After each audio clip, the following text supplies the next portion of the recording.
একটা গভীর বন্ধুত্ব। আর ঠিক সেই গভীরতা থেকেই তৈরি হয় ইন্টিমেসি। কিন্তু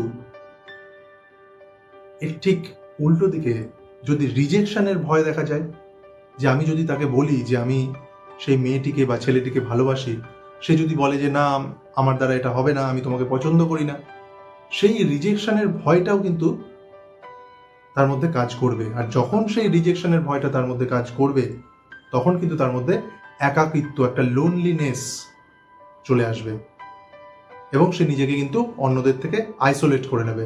আর সেখান থেকে তৈরি হচ্ছে আইসোলেশন। তার অন্তিম সময় পৌঁছে গেছি, জীবন সায়ান হে, অর্থাৎ বয়স তখন 65 কোটা পেরিয়েছে।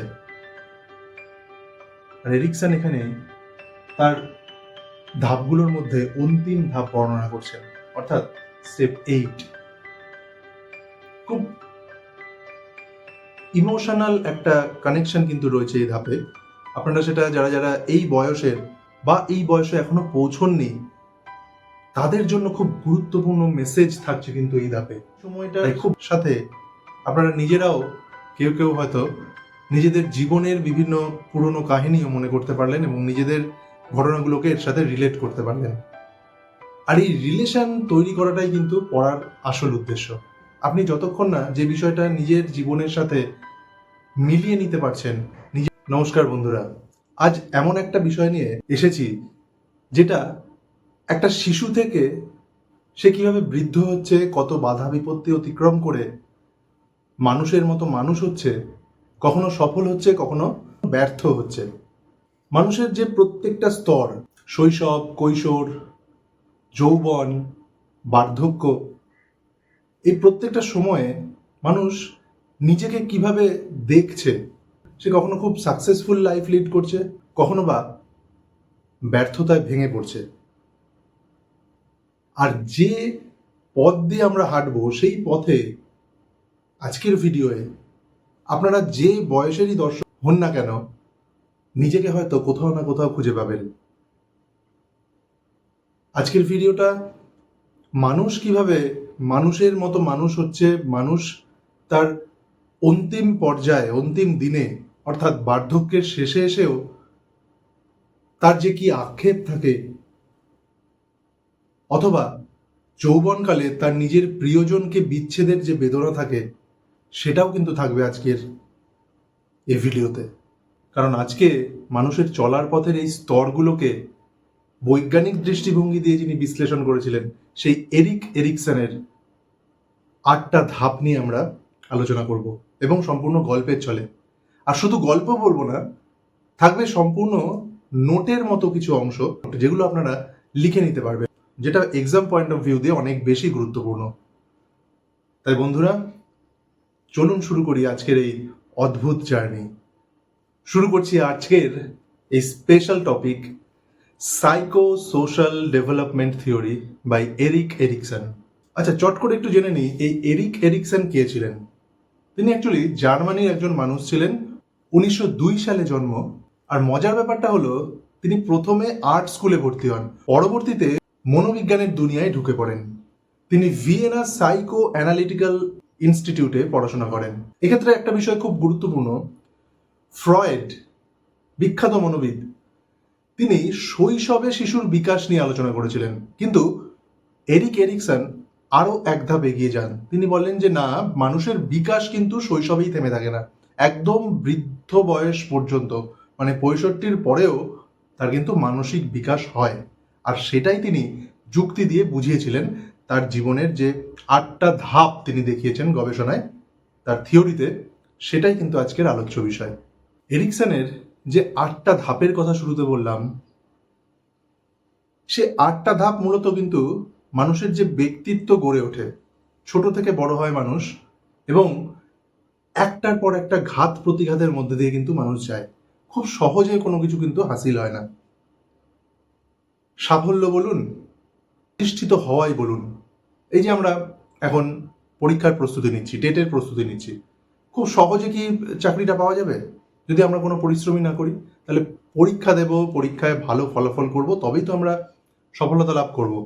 ঠিক সেরকম মানুষের জীবনও একটার পর একটা ধাপ নিয়ে গড়ে ওঠে এবং প্রত্যেকটা ক্ষেত্রে কিন্তু একটা করে চ্যালেঞ্জ ফেস করতে হয়। সেই চ্যালেঞ্জ ফেস করে সেখানে জয়লাভ করে পরের ধাপে এগিয়ে যেতে হয়। এটাই জীবন। এরিকসনের থিওরিও কিন্তু এই বিষয়টাকেই এলাবোরেটলি ব্যাখ্যা করেছে। আর এই যে বিষয়টা আমি বললাম, এই কনসেপ্টটাকে বলা হচ্ছে এপিজেনেটিক প্রিন্সিপাল।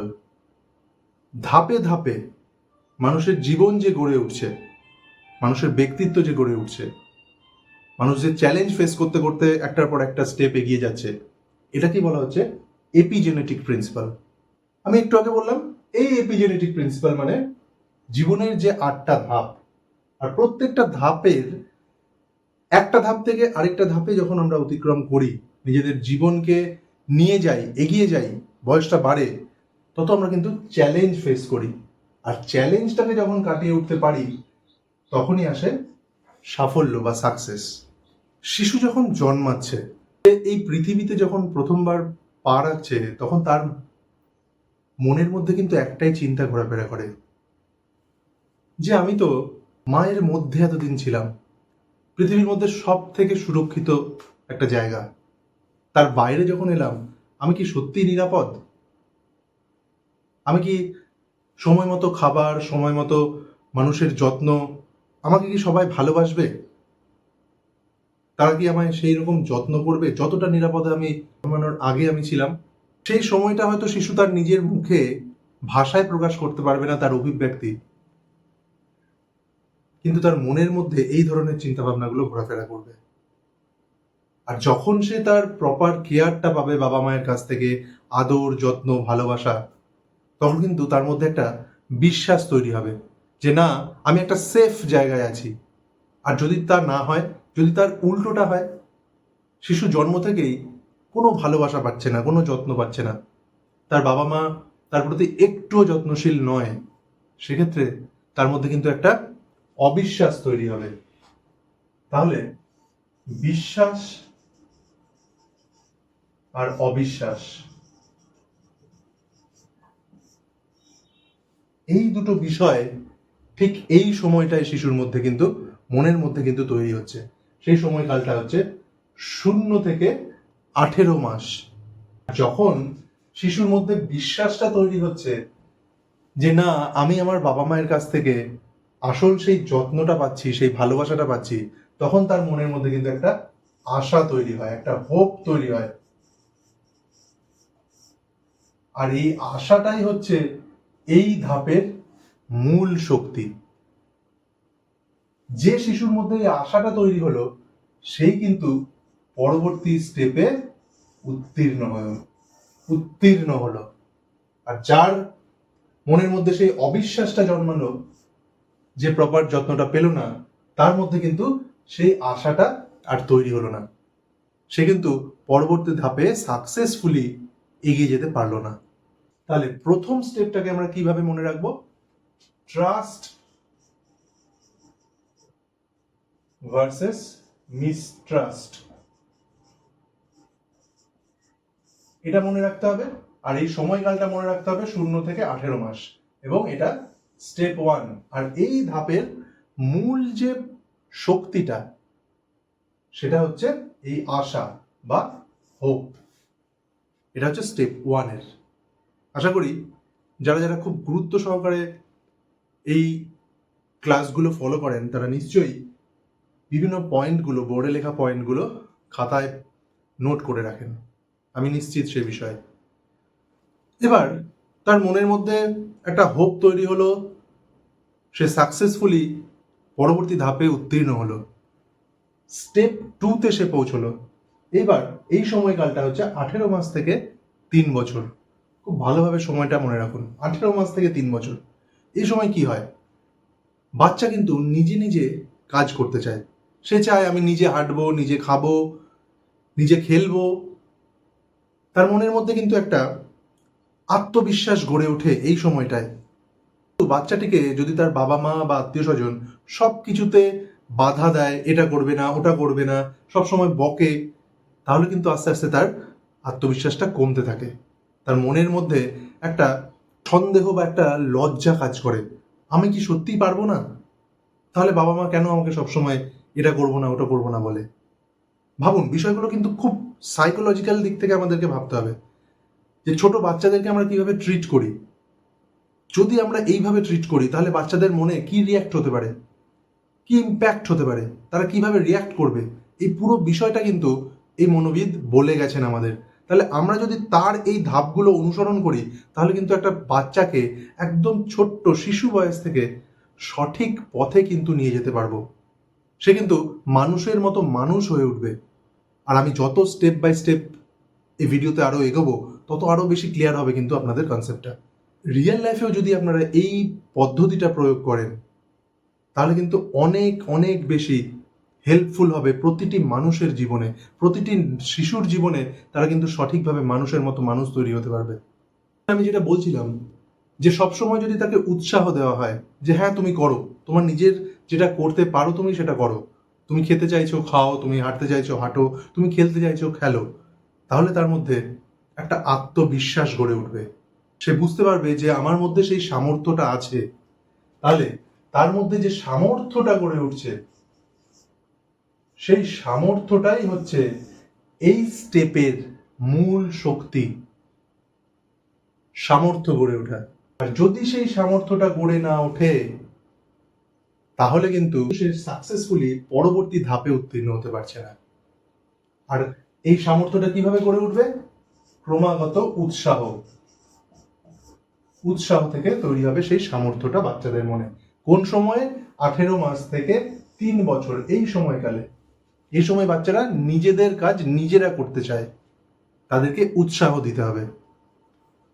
আর এই স্টেজটার বা এই স্টেপটার এই সময়কালের একটা বিশেষ নাম রয়েছে, আপনারা অবশ্যই নোট করবেন। Autonomy versus shame and doubt. লজ্জা এবং সন্দেহ। লজ্জা এবং সন্দেহ, যেটা আমি বললাম নেগেটিভ ইম্প্যাক্ট। উৎসাহ যদি সে না পায় তার মনের মধ্যে একটা সবসময় ডাউট কাজ করবে, তার কনফিডেন্স লেভেলটাই তার তৈরি হবে না, বিল্ড আপ হবে না। তার মনের মধ্যে একটা সবসময় লজ্জা কাজ করবে, সে সবার সামনে যেতে পারবে না, কারোর সাথে কথা বলবে না, সবসময় তার নিজের কাজের প্রতি একটা সন্দিহান থাকবে সে। আর অটোনমি মানে সে নিজের কাজ নিজে করবে যদি প্রপার উৎসাহটা পায়। তাহলে এই বিষয়টা আমাদেরকে স্টেপ 2-তে মনে রাখতে হবে, সময়কালটা মনে রাখতে হবে 18 মাস থেকে 3 বছর। আশা করছি বিষয়টা বোঝাতে পারলাম। শিশুটির বয়স যখন 3 বছর হয়ে যাচ্ছে এবং 3 বছর থেকে 6 বছর পর্যন্ত এই সময়কালটা, অর্থাৎ স্টেপ 3-তে আমরা পৌঁছে গেছি। এই সময়ে শিশুরা কিন্তু খুব কৌতূহলী হয়, খুব প্রশ্ন করে, তার মনের মধ্যে বিভিন্ন রকম কল্পনা হয়, সে কল্পনা করতে শেখে, সে পরিকল্পনা করে, সে নেতৃত্ব দিতে চায়। হ্যাঁ, এই সময় থেকেই কিন্তু শিশুরা নেতৃত্ব দিতে চায়।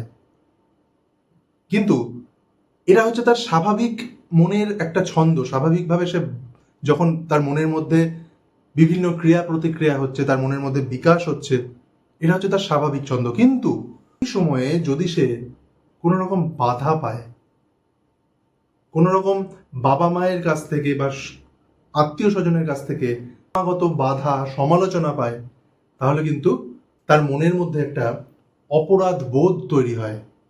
যে উদ্যোগী মনোভাবটা, যে উদ্যোগ নিয়ে যে সে নতুন কিছু করবে, নতুন পরিকল্পনা করবে, নতুন কাজ করবে, নতুনভাবে নেতৃত্ব দেবে, সেই যে উদ্যোগটা তার তৈরি হচ্ছিল সেটা বাধাপ্রাপ্ত হবে।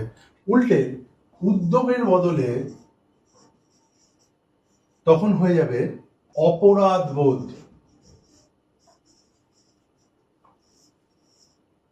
কিন্তু আমাদের উচিত তাকে সঠিক পথে পরিচালনা করা। যে যে কাজ করতে ভালোবাসছে সেই কাজে যদি তাকে আরো বেশি করে উৎসাহ দেওয়া হয় তাহলে তার মনটা আরো বেশি উদ্যোগী হয়ে উঠবে, আরো বেশি উৎসাহিত অনুভব করবে সে। নইলে তার মনের মধ্যে কিন্তু একটা অপরাধ বোধ কাজ করবে, অর্থাৎ ইনিশিয়েটিভ। আর অপরাধ বোধ হচ্ছে গিল্ট।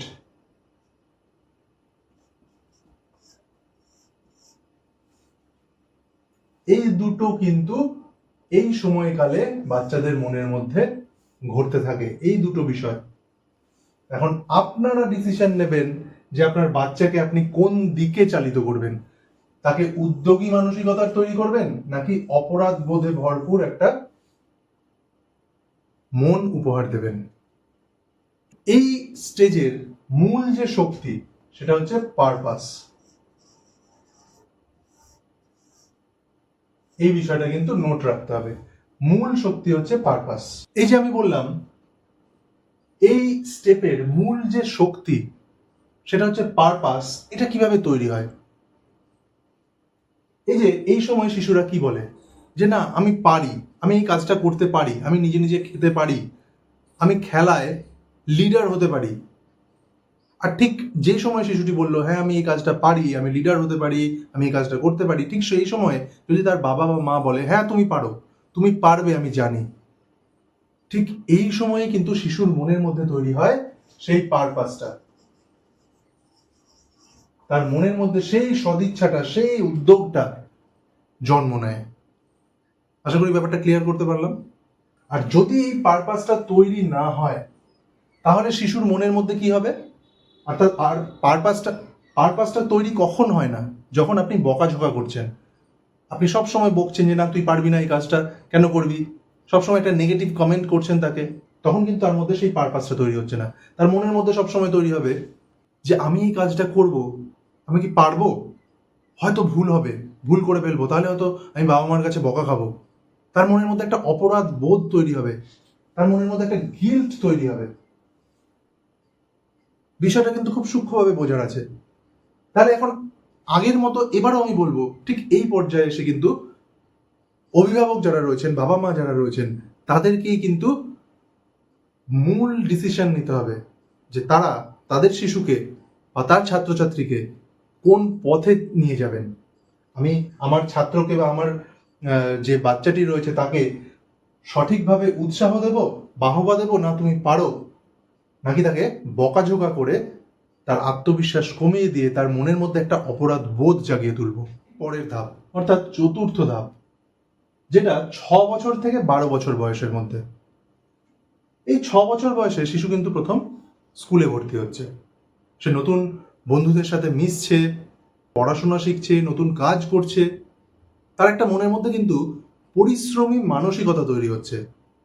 কিন্তু এই সব কিছু করার মাঝে যখন সে বারবার ব্যর্থ হচ্ছে, হয়তো একটা কিছু নতুন কিছু শিখতে চাইছে কিন্তু পারছে না, সেই সময় সেই যে ব্যর্থতাটা সে ফিল করছে, সে ফেস করছে, সেটা কিন্তু তার উৎসাহটা অনেকটাই দমিয়ে দিচ্ছে। এই জন্য উৎসাহটা খুব বেশি গুরুত্বপূর্ণ। কারণ একটি বাচ্চাকে যদি বারবার বলা হয় যে না তুই পারবি না, তুই একবার ফেল করেছিস মানে তুই পরবর্তীতেও ফেল করবি, তোর দ্বারা সেটা হবে না, এই ধরনের কথা কিন্তু আমরা প্রায় স্লিপ অফ টাং হয়ে যায় আমাদের, যে না তোর দ্বারা হবে না। এই বিষয়টা কিন্তু তাকে তার মনের মধ্যে অনেকটাই নেগেটিভ ইম্প্যাক্ট ফেলে। তার মনের মধ্যে এই নেগেটিভ কথাগুলো একটা সময় হীনমন্যতা তৈরি করে, ইনফেরিয়রিটি। তাহলে পজিটিভভাবে আমরা যদি তাকে এনকারেজ করি, তার প্রত্যেকটা কাজকে যদি উৎসাহ দিই, সেখান থেকে একটা পরিশ্রমী মন, একটা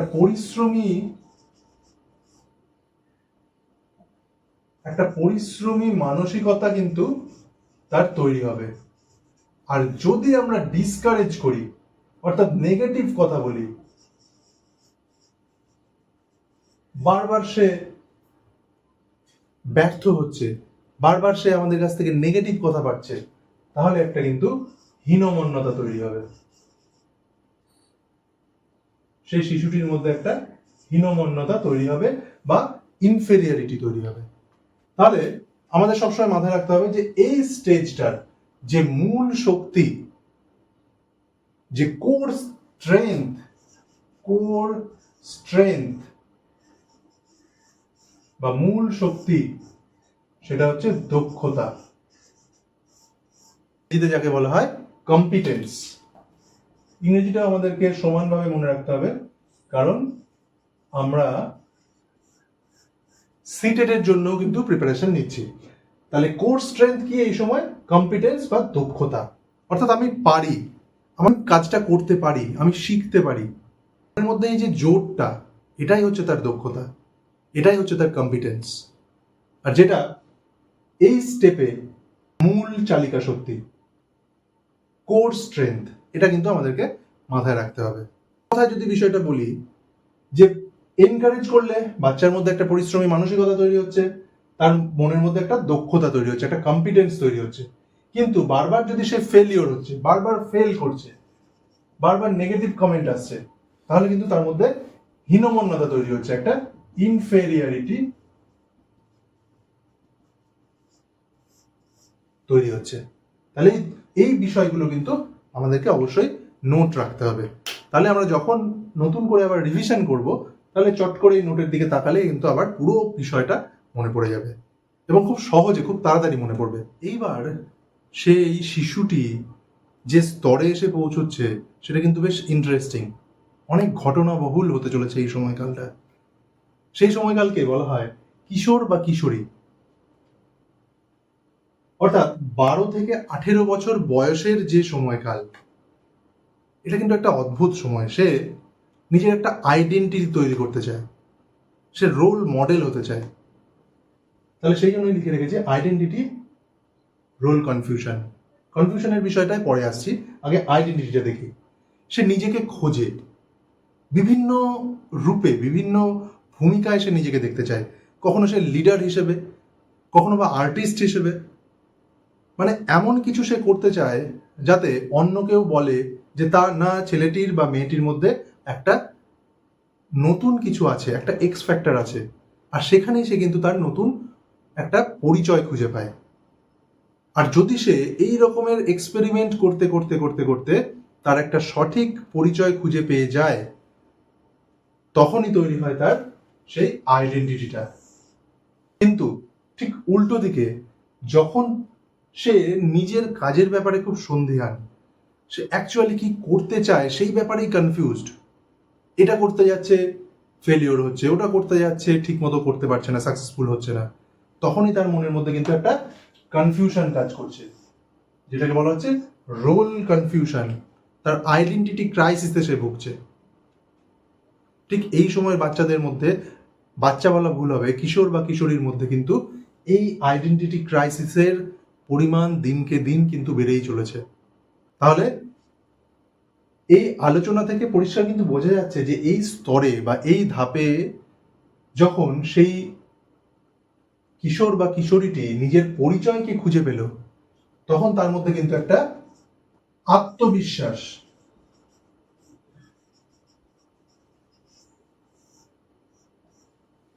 একটা আত্মবিশ্বাস গড়ে উঠলো। বুঝতে পারলো যে না, আমার একটা পরিচয় আছে, আমি সেই পরিচয়ের উপর দাঁড়িয়ে রয়েছি। সে নিজের পরিচয়ের উপর আরো বেশি বেশি বিশ্বস্ত হতে পারলো, এবং সেই বিষয়টাকেই বলা হচ্ছে ফিডেলিটি। নিজের পরিচয়ের উপর বিশ্বস্ত থাকা, তাকেই বলা হচ্ছে ফিডেলিটি। আর সেটাই হচ্ছে এই স্তরের কোর স্ট্রেংথ। যদি সেটা না হয় তাহলে তৈরি হয় কনফিউশন। তাহলে আশা করি বোঝাতে পারলাম যে এই সময়কালে, অর্থাৎ 12 থেকে 18 বছর বয়সে কিভাবে আইডেন্টিটি হচ্ছে, আর কিভাবে আইডেন্টিটি ক্রাইসিস হচ্ছে এবং রোল কনফিউশন তৈরি হচ্ছে। এবং টিনেজারদের মধ্যে যে সমস্যাটা, ধরুন বেশ কয়েকজন স্কুল বা কলেজে বন্ধু রয়েছে, অর্থাৎ এই সময় 12 থেকে 18 বছর মোটামুটি কলেজে ভর্তির সময় হয়ে গেছে। কোনো এক বন্ধু বললো আমি ডাক্তার হতে চাই, কে বললো আমি ইঞ্জিনিয়ার হতে চাই, কে বললো আমি আর্টিস্ট, সিঙ্গার হতে চাই। এখন বারবার সে কিন্তু তার ট্র্যাকটা চেঞ্জ করছে, কিছুটা যাচ্ছে, দেখা গেল রে না, এটা আমার দ্বারা হবে না, সে কিন্তু সেখানেই থেমে গেল। তাহলে এখানে কিন্তু তার রোল ক্রাইসিস, একটা রোল কনফিউশন তৈরি হচ্ছে। তাই এই বারবার ট্র্যাক চেঞ্জ করা, বারবার নিজের পরিচয় খুঁজে পাওয়ার জন্য নিজেকে বিভিন্ন রূপে দেখতে চাওয়া, এরই মধ্যে যে নিজের পরিচয়টা খুঁজে পেয়ে যাবে, যে নিজের আইডেন্টিটিটা তৈরি করতে পারবে, তখনই কিন্তু সে সাকসেসফুল হবে। ষষ্ঠ ধাপ খুব রিলেটেবল একটা ধাপ। যারা দর্শক বেশিরভাগই কিন্তু এই সেক্টরের মধ্যে রয়েছেন, অনেক বাইরেরও অনেক সিনিয়রও রয়েছেন। 20 থেকে 40 এই সময়টা কি হয়, বিশেষ করে 20 বছর বয়সের সময়টায় সে কাছের মানুষের খোঁজ শুরু করে, খুব প্রিয় মানুষ, একটা ইমোশনাল বন্ডিং কারোর সাথে, যার সাথে নিজের সুখ দুঃখ সবটা শেয়ার করা যায়, একটা গভীর বন্ধুত্ব। আর ঠিক সেই গভীরতা থেকেই তৈরি হয় ইন্টিমেসি। কিন্তু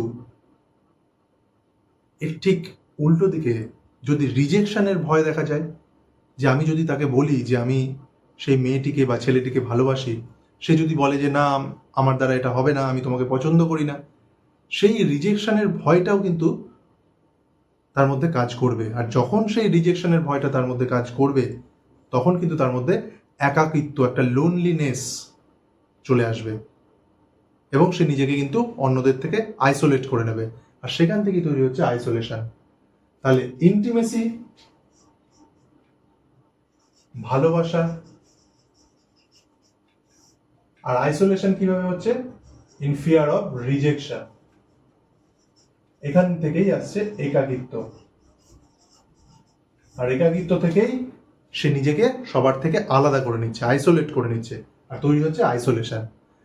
তাহলে খুব ইন্টারেস্টিং একটা পর্যায়। মানুষের জীবনের সব থেকে ঘটনাবহুল সময় কিন্তু এটা, 20 থেকে 40 বছর বয়স। ভাঙা গড়ার মধ্যে দিয়ে কিন্তু মানুষকে এই সময়টা বেরিয়ে আসতে হয়। তাহলে আশা করি এই সময়টার সাথে আপনারা নিজেরাও কেউ কেউ হয়তো নিজেদের জীবনের বিভিন্ন পুরনো কাহিনীও মনে করতে পারলেন, এবং নিজেদের ঘটনাগুলোকে এর সাথে রিলেট করতে পারলেন। আর এই রিলেশন তৈরি করাটাই কিন্তু পড়ার আসল উদ্দেশ্য। আপনি যতক্ষণ না যে বিষয়টা নিজের জীবনের সাথে মিলিয়ে নিতে পারছেন, নিজের জীবন দিয়ে উপলব্ধি করতে পারছেন, ততক্ষণ কিন্তু সেই কনসেপ্টটা আমাদের মাথায় বসে না। আর আমার উদ্দেশ্যটাও কিন্তু সেটা, পুরো বিষয়টাকে, পুরো কনসেপ্টটাকে নিজেদের জীবন দিয়ে ফিল করানো। তাহলে কিন্তু আমাদের এই পড়ার সার্থকতা। জীবনের আসল সার্থকতা কখন জানেন? যখন আপনি নিজের জীবনের বাইরে গিয়েও অন্য কারো জীবনে আলো জ্বালতে পারবেন, কাউকে খুশি করতে পারবেন, কারো মুখে হাসি ফোটাতে পারবেন। আর সেটা যদি পরবর্তী প্রজন্মের জন্য আমরা করতে পারি, আমাদের থেকে বেশি খুশি হয়তো আর কেউ হবে না। আমি সপ্তম ধাপের কথা বলছি। 40 থেকে 65 বছর বয়সে মানুষ আস্তে আস্তে বৃদ্ধ হওয়ার মুখে, বৃদ্ধ হওয়ার দিকে এগিয়ে চলেছে। এই সময়টা একটা অদ্ভুত সময়, মানে জীবন প্রায় শেষের আগের মুহূর্তে।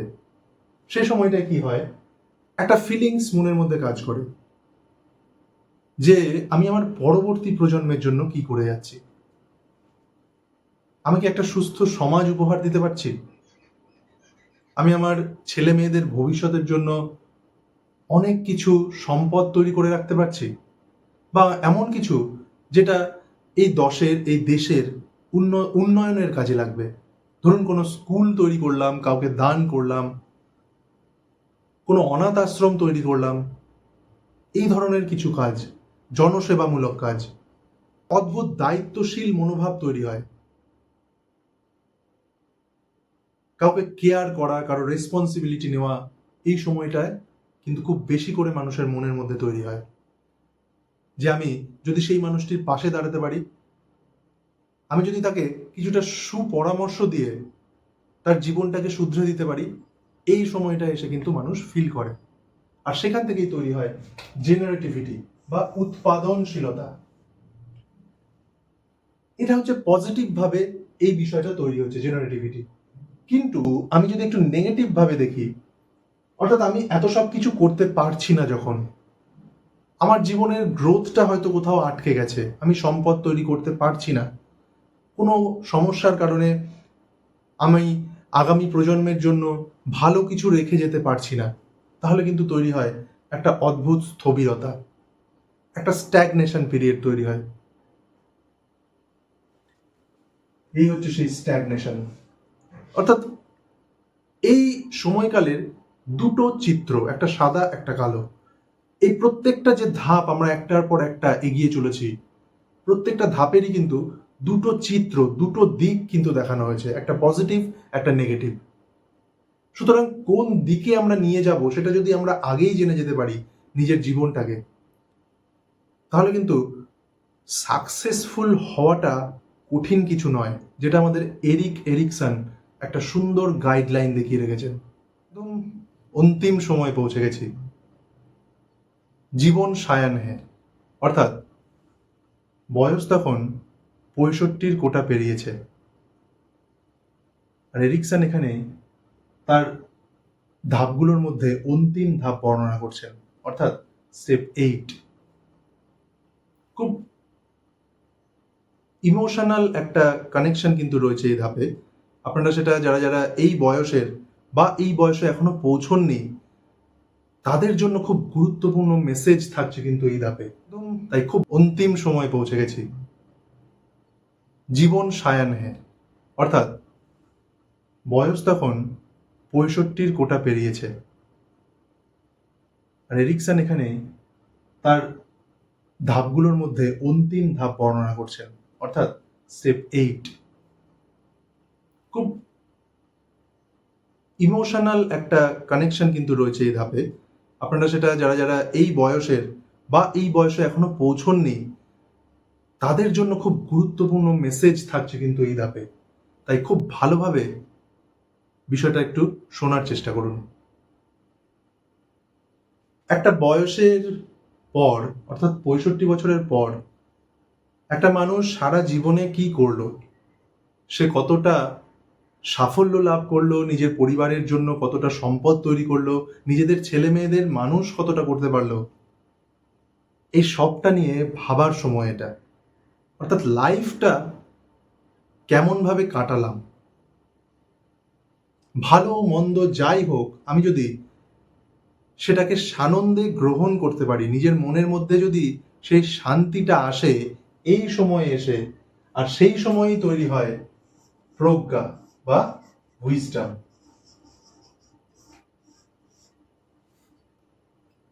আর যদি সেটা না হয়, সেই সময় এসে যদি মনের মধ্যে সেই সুখটা, সেই শান্তিটা না আসে, নিজের জীবনের ফেলে আসা দিনগুলো নিয়ে যদি শুধু অনুশোচনা অনুতাপই থেকে যায়, তাহলে কিন্তু সেই প্রজ্ঞার জায়গাটা তৈরি হয় না, হয় ডেসপায়ার বা হতাশা। লাইফে সেই সময় যদি আমি মানসিক শান্তি অনুভব করি, আমার জীবনের পজিটিভ নেগেটিভ সব দিকটাকে আমি সানন্দে গ্রহণ করি, তখনই তৈরি হয় ইগো ইন্টিগ্রিটি, অর্থাৎ মানসিক পরিপূর্ণতা। একটা কথা কিন্তু আমি বলতেই পারি যে শেষ বয়সে এসে সুখী হওয়া মানে পারফেক্ট জীবন নয়। নিজের জীবনটাকে, সেটা ভালো মন্দ যাই হোক না কেন, মেনে নিতে পারাটাই হচ্ছে আসল শান্তি।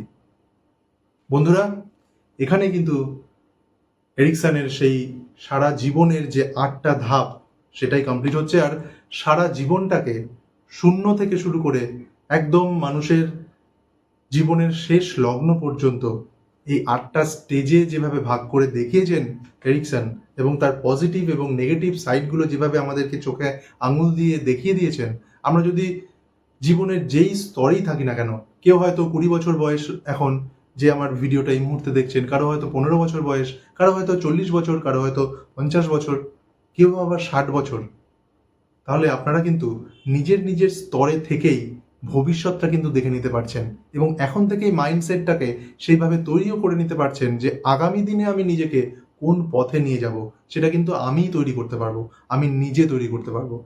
তাহলে নিজের ভবিষ্যৎটাকে মানুষ কিন্তু নিজেই তৈরি করে। তাহলে বন্ধুরা, আশা করি আজকের এই এপিসোডটা থেকে অনেক কিছু মেসেজ আপনারা পেলেন। জীবনের বার্তা তো অবশ্যই, পাশাপাশি পরীক্ষার দিক থেকে অত্যন্ত গুরুত্বপূর্ণ একটা কনসেপ্ট এই এরিক এরিকসনের 8টা স্টেজ। আপনারা প্রত্যেকে ভালো থাকবেন, দেখা হচ্ছে পরবর্তী ভিডিওতে। ধন্যবাদ।